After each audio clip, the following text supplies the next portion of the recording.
Let's dive in. I mean, you've worked with education for almost 30 years. What originally pulled you towards like getting back in touch and jumping into the acting roles?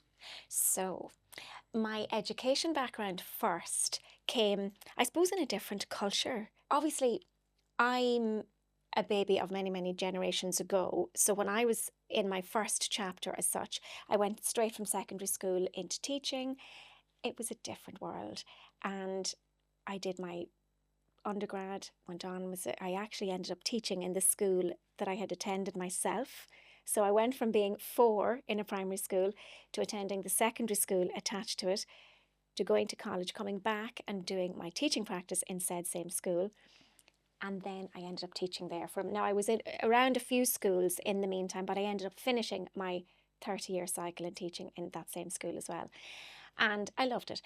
Pre the, let's say, the last maybe 10 years, I had realized that I was ready for more training. And I think it came about because I was meeting these amazing people, as you do. Human resources are the tools of the trade when you're a teacher. And these lovely families were coming in with their little children, and I cared about all of them. And they had troubles and traumas, as we all do. And I wanted to help. I had a huge inclination to try to have the answers for these people. So it became very natural at one point to realize that I probably needed to find a book that might have had the answers. And then that took me into exploring courses. And of course, research is me search. I ended up going down the whole psychotherapy route. I did a scholarship, which I didn't get, for the Psychology College of Ireland. I was terribly disappointed I didn't get it. And I didn't think I had the funds available to me, because I was rearing my teenage boys at the time, to go to college and fund it myself. So I held back a while, did a lot of reading, realised that the research was teaching me a lot about myself, and that it was probably going to be very organic to follow this route. So I did train, qualified in 2017 as a psychotherapist, and I began very naturally to kind of put a foot into both worlds. I opened my own practice, loved the work that I was doing. And it worked very well with education. I stayed in education until COVID happened. Do you remember the world got COVID? Do you remember that? Remember that There was time? something, Yeah, I something heard happened. something about that. And yeah, no ambulance chasing involved. It was a no brainer. People needed help. I had the database, I was in education, and I could do both. So I did both. Then I retired, took on my psychotherapy full time and some leadership coaching, which I absolutely loved. And I was just craving fun as well. I'm not suggesting it wasn't fun, but it's a different discipline. And I decided, not randomly, because my son is an actor, an absolutely amazing actor. So it was quite a vernacular in our home. But I did decide, now's the time. So I got an opportunity to do an audition for Russ na Rún, and I've been playing Crystal Duran since 2021. Incredible. I can imagine that like that long experience has really shaped the way you understand people and especially how you apply yourself to these positions in these acting like roles, right? Love it. Oh yeah, for sure. So the people that come in and out of my clinic are showing, they're mirrors of myself and of everyone. We're all one, Michal. We're all one. We're all iterations of each other in different time frames. You know, the troubles and traumas that some people experience will be different in presentation to the troubles and traumas we experience ourselves. But we can all, to some extent, relate if we have an open heart and an open mind. And between that, then, and my experience in education, mixing with different teachers coming from different backgrounds, and of course, working with lovely families, every shape and make of family type, you're quite ready, if you're so inclined, for jumping into any character. So, yes, I loved it. And to cut my teeth, if you like, in this field on Russnaroon in Spiddle in Galway, you just couldn't ask for more. An absolutely fabulous team of gorgeous people speaking my native tongue, which is so precious to me. I have a lovely backstory about that. And working with fabulous people, exploring something that was definitely new in essence, but it felt like I was coming home to myself. That's actually the truth. I loved it. Got an opportunity to play a character in an English language feature film then, and more laterally, I played a very brief moment in a short movie, which was very, very special. That was Irish as well. So I'm loving it. Is this the role that you were telling me off camera that I would love to talk about a little bit more and how a real life experience of yours actually kind of played out in this film. Can you tell us more I about will. that? Yes. It's so special, Mihal, and thank you for the opportunity to do that. Yeah, it happened quite organically that we chatted about it before, but it's nice to catch it, I think, in a heart hook during our chat now. And I do believe, I suppose maybe in the words of, to borrow from T.S. Eliot, and I hope I don't butcher this, but um, we shall not cease from exploration, and at the end of all of our exploring, we will arrive back where we started and see it for the first time. So that lovely closing of circles, I think, is happening in life all the time. And I definitely am a person whose heart is wide open. I'm open to everything and attached to nothing. I love fun and I love new experience. And I realise that the adversities of life are there as much to teach us and train us and guide us and mind us and steer us as they are to pull us back. I mean, there may be times that we need to sit with our pain, and there may be times that we let that be more protracted than is healthy for us, or so we'll see with our hindsight. Hindsight is 2020 vision. But eventually, I think all of us have to push through our pain barriers, because if we're not evolving, we're revolving, and that's not helpful.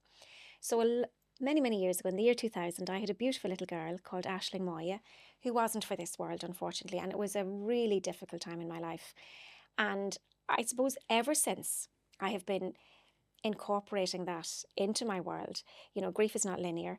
And there was something quite disenfranchised about the grieving for a wee baby that really only had 3.5 minutes in the world. It was way pre butterfly rooms, pre hospitals having protocols for helping people to deal with these things. So it was a very lonely, sad time, and very much groping in the dark to understand, how do you get back to life with my wee 3.5-year-old, which I had at the time. My Sean Og is my firstborn, and was a very busy little boy and needed his mammy to be on top of her game. We've since had another gorgeous little boy, so we're blessed. But Aisling Moya wasn't for this world, and I had lessons to learn, and I've been incorporating I suppose the growth, the post-traumatic growth of that into my life ever since, and allowing her to channel me. And she very much channels me in poetry. I love writing poetry. I think when the stuff of life happens ever since then, in particular, I almost feel like poetry is knocking on my heart and saying, come on, let's chat about this. And I do that in my poetry. So it's lovely. And just with that there in the ether, I got an opportunity very randomly to play a very brief moment in a short movie by Brígin Ní Bhfuil called Baby Brain. And in that movie, not to give any spoilers, but the mammy arrives to a hospital scene where there's a pregnant lady. This is what I won't give away the full plot, but anyway, and the mammy has a brief exchange with another character in the movie and her daughter. And in the moment that they give the cuddle to each other, she has everything she ever needed. It's a really special moment. It's played out amazingly by Brígin, the lead. She's absolutely phenomenal actor anyway. Beautifully directed as well. And in my own life, when I was just ready to have Aisling Moya, unfortunately, when there weren't systems and supports in place, and I wanted to have some questions answered because I knew that things weren't going to be plain sailing, they sent for a psych consult, which absolutely devastated me. The tiny bit of capacity I had to get through what I was going through was just, it was like it was siphoned from my soul in that moment, because I just didn't feel seen, heard, or believed, or valued. And I was very sane. It was a very natural, normal thing to have questions. It wasn't something that required a psych consult. So and I've long since made my peace with all of that. But the opportunity to play that role and to see myself in the mammy role, honestly, talk about healing the mother wound, which we're all doing in our life. All of us are healing the mother wound. It was like the greatest gift from the other side to sit there and hold, to all intents and purposes, the memory of me that got held so beautifully at the time as well. And it's that cuddle that I go back to. If I ever do feel sad, it's that tight hold that gave me peace at the time that I go back to. So it was Wow. lovely. Yeah, That's it was such a, lovely. as you said, full circle moment or a real healing moment. Yeah, Like, I'm at peace with that, and I just want to give to this role what can give to others what I had. yeah. That's amazing. And we did joke about what you don't do, but where did this, have you always been this get up and go? or what's the why? Yeah, and when you know your why, your how gets easier. So another a Tell us great a what's the great why. question, a great question. Well, you know what? I do have I've great energy, and I do have a love of life, and I love people. I really genuinely love people, and I learn every day. I love every day to be different. I've long since decided that I want my health span and my immune span and my brain span to be coupled quite nicely to my lifespan. I don't want my lifespan to continue beyond health span. And I think the average presently, I think, and the stats are changing all the time, but I think presently women have, in the Western world, have a lifespan, an average lifespan of 80 years, but an average health span of 60. So everything from 60 can begin to go awry if you're not looking after it. So my modus operandi really is to be busy. I think there's a very big difference between being alive and not being dead. And I just want to live every minute. I learn through people. Connection like this is what makes my heart sing. When you're looking at somebody, connecting with them, in that space of connection, you're not in protection. Protection being the autonomic nervous system, which throws cortisol into your system and adrenaline into your system, and your body can get sick, your body keeps score. So in order to have my health span, brain span, lifespan, immune span, all connected, beautifully married, synchronously, I just show up at every day, busy, creative. I love creativity, happy. I delight. I delight all the time. I think when you're delighting, it's nearly like, is it like a silent rebellion or something, a silent resistance to the things that might trip you up? I delight in everything, the simplest things, the cost-free things, a walk in the park, um, getting up nice and early and getting out into the fresh air, drinking in sunlight. Picking up my lux is what I call it. I pick up my lux first thing in the morning and last thing in the evening, and it's like a vitamin. It's a natural cost-free vitamin. And when I do that, then I know where I am in my 24-hour cycle, so my body feels safe and happy and healthy, and I have the energy and the sense of fun and excitement to go and do all the great things that come in my door. So I'm busy, very busy, very happy. And if someone's watching or listening to this now and feels like kind of opposite to where you are, what is something, maybe just one thing you would tell them, like just start applying this in your everyday, just to kind of make them feel like it's possible to. Yeah. So, Again, thank you. I love that question. I love that opportunity. I feel honoured actually to be able to channel something from a question like that, Michal. So, let's do some good work here, because people are watching and people are listening and people are struggling nowadays.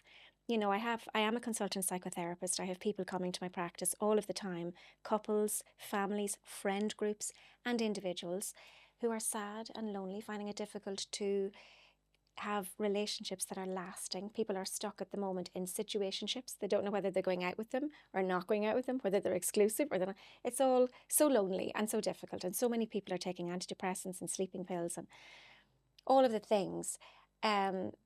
I'm actually hosting a lovely show, if I dare to say, not to be self-embellishing too much, but I offer people the opportunity to come and share stories as well that will help people in the listenership to feel better. And I suppose if I was to suggest one thing over any other, it would be to get a walk every day. Get a walk every day. I imagine legs on a stool being sleep, nutrition, activity. And then where you sit down on the stool, to keep it nice and safe, you're stress managing. If you look after your sleep, your nutrition, and your activity, which you can do if you take your walk into account. So it's probably the one thing, if I was only allowed to offer one main thing, that would be it. If you walk every day, you're in fresh air, even on a cloudy day, you're picking up daylight, which is telling your circadian rhythm where to be. So you reset your suprachiasmatic nucleus, the Zeitgeber, the timekeeper, particularly if you catch lux early in the morning and late in the evening. So within 2 hours of rising and within 2 hours, within 2 hours of the sun rising and within 2 hours of the sun setting. If you can be exposed to that naturally, not through a window, for between 2 to 10 minutes, you are literally taking in enough of the sunlight to reset that master clock, and that's going to reset a little peripheral clock on every cell in your body. They all reset, which gives you a better immune system on that day, better bounce back ability on that day, better energy on that day, better openness to healthy seeking of dopamine. Because dopamine is not just the high that you get from anything, it's the chasing of the right things to give you a high that is sustainable and as natural as possible. And then when you're there, you can feel joy. Joy is that inside out sense of being at the right place, right time, right people. Happy is outside in. And all of that regulates quite naturally in a natural flow when you get a walk every day. You're moving your body quite quickly, so you're burning off toxins and you're in fresh air. Perhaps you'd be lucky enough to be in good company, having a nice chat while you're doing it as well, so connecting. And then you're going to sleep better. And of course, when you're doing all of those things, hopefully you won't crave ultra-processed food. Hopefully you'll fancy nice food. You'll look for nice food, vegetables, fruit, and right amounts of protein and all of the rest. Everybody has their own practice in that regard. But I think the one thing that probably would leverage those other legs of the stool that we sit on to manage stress when they're nice and strong, if I take away any one of those legs, the stool's going to be very wobbly. So to sit on that stool and feel safe and know that we're stress managing as much as we can, keeping those three legs in place, the one thing we can really add in is the walk. Hopefully, because you can't make yourself sleep. If you put the other things in place, hopefully your sleep will be better. You can work towards sleep hygiene, but you cannot make yourself sleep, whereas you can make yourself walk. So when you make yourself walk, hopefully you'll look forward to having nice healthy food, which of course feed those belly bugs. They're hosting us, not the other way around. And get as much colour on your plate as you possibly can. And then hopefully you sleep well. So if you get your 6 or 7 hours sleep every night, You're rocket flying. fuel. You're flying. That's such a good image to have in the head of the chair and the legs, and to be sitting. Yeah. And to be sitting on top of it means that you've got it under control, I guess. You do. So you're kind of stress managing. Mm. Like we all have stress in our lives, Michal. You're going to have stress in your life. Stressors come in, and actually stressors happen inside out as well. Thoughts, if we don't manage our thoughts to some extent. I have a lovely one that I say in my practice all the time. When your thoughts are bothersome and they're, your self-talk or the inner critic is having a field day up there at your expense, I say NATO that. So notice it, acknowledge it, and tell it to tip on. And you're not trying to silence your mind. People often say to me, oh, I can't meditate, I can't do those things. The only meditation you do wrong is the one you don't do. And really all you need to do is to notice when you're in a certain space, trying to give yourself some breathing time, do some functional breathing. When thoughts come in, nobody ever has a quiet mind. Don't put yourself under the pressure to quiet that mind. Rather, notice it. What was that thought? Oh yeah, I saw that popping in there, walking across the whiteboard of my brain. Acknowledge it. Well, I'm not surprised that came into my radar because I saw so-and-so yesterday and that reminded me of such and such. And then I obviously had that in my orbit, or I smelled a certain fragrance and that reminded me. So acknowledge why, but then very quickly tell it to tip on and more or less personify it. Let yourself see it walking on. So it's important not to ignore it, don't suppress it. I remember a friend of mine said that to me, okay, it was after a breakup, obviously. And I was like, I just want to forget about it. I want to stop crying. And she was like, just sit in it. You have to sit in it, acknowledge it, and as you say, let it move on. And don't. And I also think, would you agree that you are not all of your thoughts? Is that something you would co-sign or? Oh, it's so true. So true. Your thoughts are not real. Your thoughts are not the truth. They're your thoughts. So start there. Absolutely. Yeah, they're passengers in the bus that you're driving. And sometimes you're not even driving the bus. You're up there hoping to get the wheel, but the monkey has it. So you have to get up into your wise owl brain, your neocortex. And very often the amygdala, the monkey, is driving the bus. So definitely your thoughts are just, you pulled up at the traffic lights and a thought jumped in the back. So if it's a good one, give it a lift wherever it needs to go. Let it direct you. If it's a bad one, say, get out and walk. You're not hanging around here rent-free. No, definitely not. Your thoughts are not the truth. and that gives you power. And I love what your pal told you. That was really good advice. It is so important, and it's a muscle that we have to flex, an emotional strength we have to flex to get good at it. And sometimes you have to sit with your pain. Sit with your pain. Now, there's a fine line between sitting with your pain and being okay with the discomfort versus, and I think this is really important, Mihal, and I think maybe this might speak to a lot of our youngsters nowadays and the struggles that they're facing that we didn't face in my younger years, but not getting comfortable with the discomfort either. Because if you call it home, you'll be left there. So you have to punch out of it too. You do have to reach for the next level to get your emotional needs met healthily. Like, we're all getting our emotional needs met every day anyway, just not always healthily. So we have a basic emotional need for control. We have to have it. It's a basic emotional need, it's a default.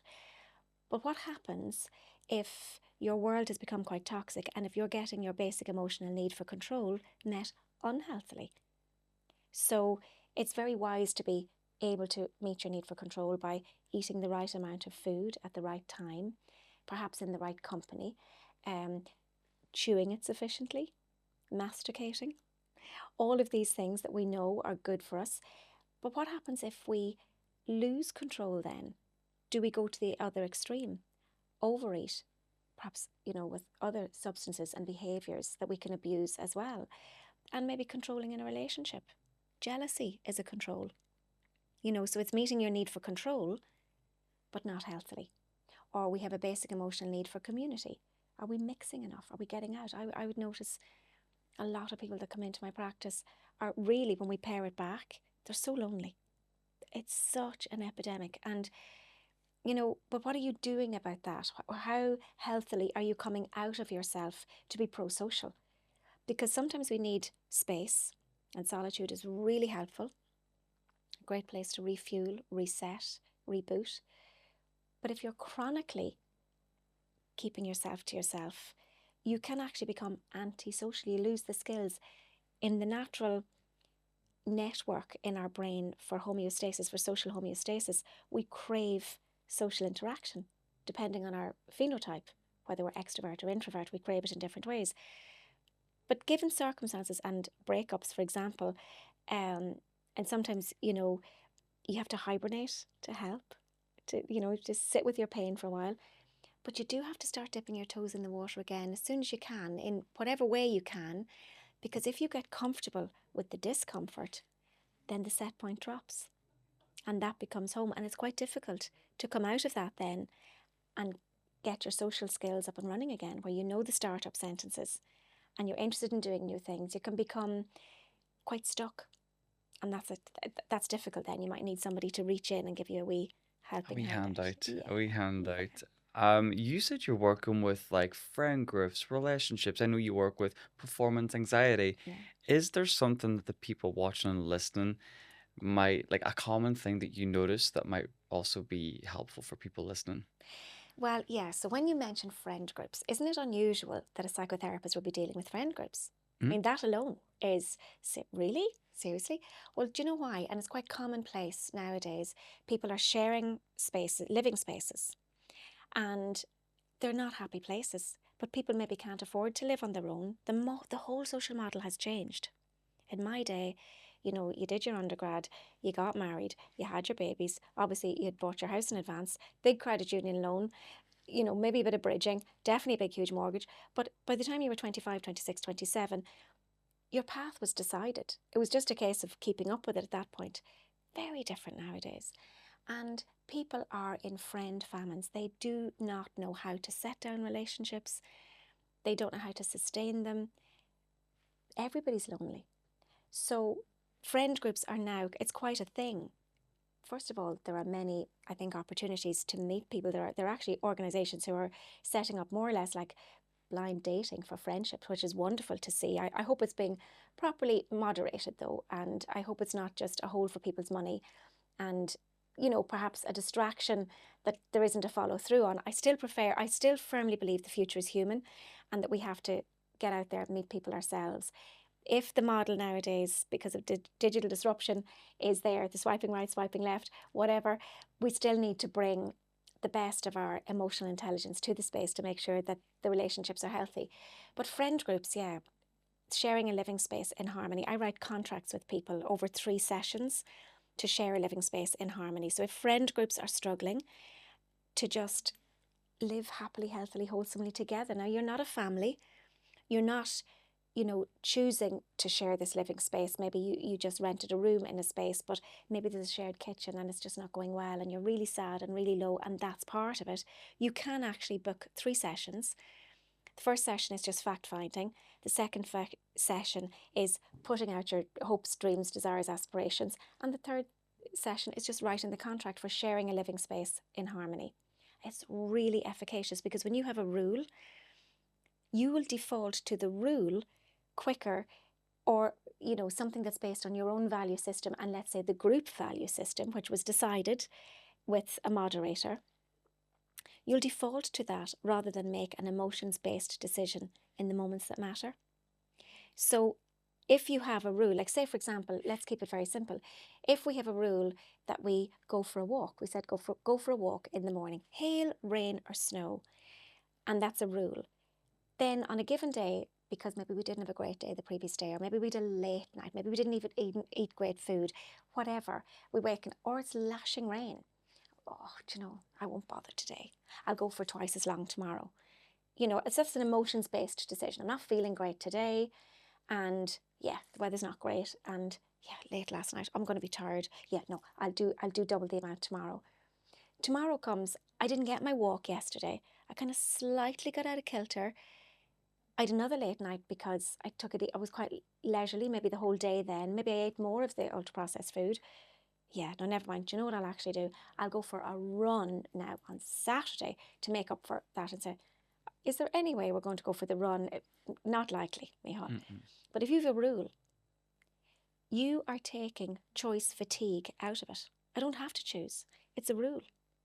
So the rule could be I'm getting out there every day for between 2 to 10 minutes. And 3 of the days I'm going to take it from the 10-minute to half an hour. And 1 of the days I'm going to make it 45 minutes. Now, as it happens, that is my own plan. That's my own rule. It's very simple, very easily done. But it is so fabulous because it's a rule. So I'm not going to break the rule. I like the rule.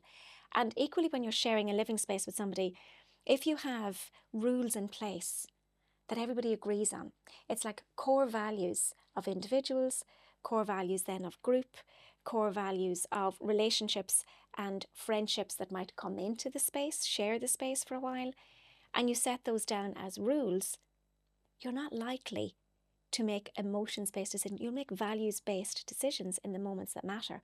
So it's really, really helpful. And I work in the same way with couples.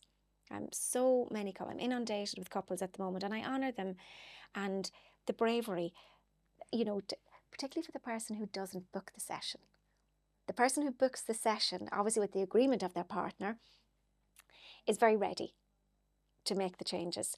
The other person is usually getting dragged up the stairs, kicking and screaming, but it's really helpful. And you can completely reinvent your marriage or your relationship by getting quality therapy and working out what's going wrong, what could go better, and what's that going to look like. Sometimes it just takes somebody to sit in the middle and to let you have a good old Barney, say it as it is, not dress it up because you don't want the children to hear, or or say it where somebody else will see you, hear you, and value you, and feed it back then to the other partner, maybe in different language. Because maybe if you always say it the way you always said it, and there's a familiarity there that has bred some contempt, maybe your message isn't getting across and you're revolving. So to evolve out of that, sometimes just quality guidance can be all it takes. And you can then be with your second husband in your first marriage, third wife in your first marriage. It's great. Much cheaper than a divorce. Much, much cheaper. To wrap it up, I want to ask you, like, what do you always hope that people walk away from your sessions? And now, for example, this session with us, what do you hope that they walk away from after listening to you? What impact do you want to leave? I would honour the thought that anybody might, for starters. So I feel really gifted and from the other side, from the universe, to be in a space, for example, where I am stewarding stories and people are always left with something from the story. So a stronger version of themselves, it's a small start, but even a slightly stronger version of yourself after you listen to a quality conversation, in my opinion, is a great place to start. I always suggest that people just write down a word wall when they've listened to anything that interested them in any way, because you won't always hear what you need to hear in the moment. There'll be other noise as well. But if you can turn down the noise in your brain later and look at the word wall that you wrote, you probably will choose words that are appealing to your soul. And they will probably be then the bricks and mortar of maybe some work that you need to do. And it might be different for you. Different things will resonate for you from a conversation that you hear to the things that will resonate with me, because you don't see the world as it is, you see the world as you are. So if you're listening to something, you're listening from your own vantage point, and you'll hear it from where you're at, not necessarily even from where it was intended to be pitched. And I love to think that people will get a helicopter view of their own world after they've listened to something that I've been involved in the stewarding of, because I know you can't see what's on the label when you're in the jar. So it's important to just get that chance, I think, to listen, filter later, look at your word wall, see why that was what resonated with you, and then see what you can do about making just one tiny little change to be a slightly stronger version of your lovely self. It's a great place to start. Thank you for that. It was Oh. amazing.